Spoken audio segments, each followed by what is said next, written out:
Today, Saturday, June 17th, some big Dragster news was revealed.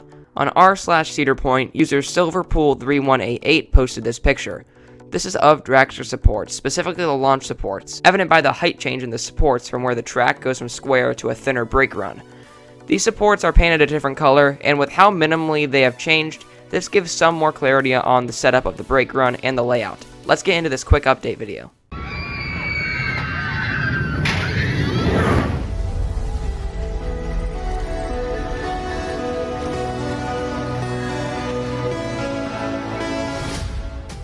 Let's talk about these supports quickly. These supports are the brake run supports that were left over from the original brake run. The reason they're higher is because the track got thinner from the square track to a track without a spine. Of course, nothing is confirmed until Tony Clark and the park say so, but the setup of the supports do prove something. There will be no airtime hill or layout change for that matter after the top hat. With the pretty obvious spike footers behind Dragster Station, a swing launch would be necessary. If you look at the newest swing launch coasters like Tutatis or Pantheon, or even just normal launches like Copperhead Strike, they include an airtime hump to provide an extra throw while accelerating. That could still be happening, however, after the top hat, with the track thinning out and the supports not moving, that means that there will be no extended ride experience afterwards, unless it's just a small brake run that trims the train into some smaller elements. That usually doesn't happen, as trims usually stay on the original track, but it could be the case. Sorry to top hat predictors, but that's probably not happening.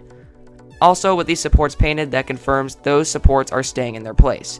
So there is no chance of hump or layout change unless it's closer to the station building or smaller elements. This could mean some quick turns, rapid transitions, and airtime hills over by Iron Dragon, but the main new element is going to be whatever they're building over by Iron Dragon, most likely a spike.